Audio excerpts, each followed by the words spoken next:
when parties of girls work themselves up into a religious trance. They are then believed to be possessed by a spirit, a goddess.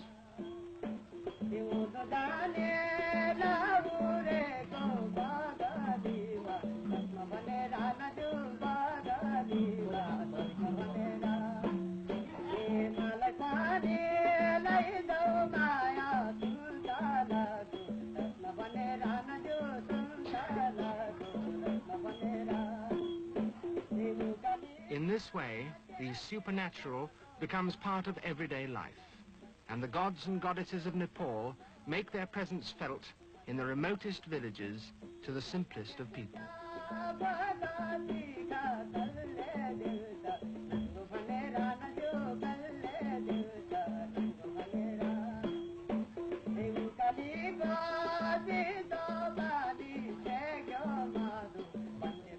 A feast follows the dance. It is served in the open on a stone-paved terrace.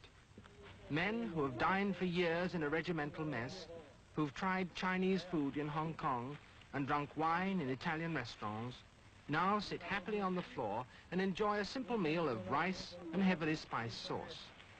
They have known the world of the machine age, but they return quite contentedly to the simple, hard life of hill peasants. What a Gurkha soldier has learned during his service in the British Army, he cannot employ in his home.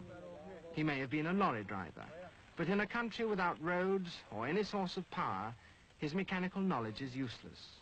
Yet these veterans return to their mountain homes without becoming misfits. They seldom attain, or even appear to wish for, positions of real leadership. From the hill villages of the Gurungs, within sight of the lofty Annapurna range, the expedition turns east towards Kathmandu.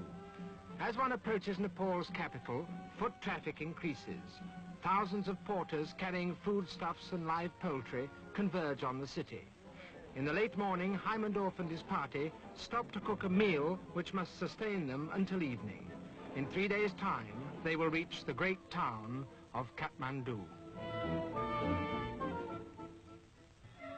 The valley enclosing Kathmandu has been a center of urban civilizations for well over 1,000 years.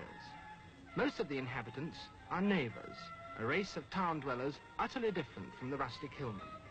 They have produced great artists and craftsmen, and the town is dotted with sculptures of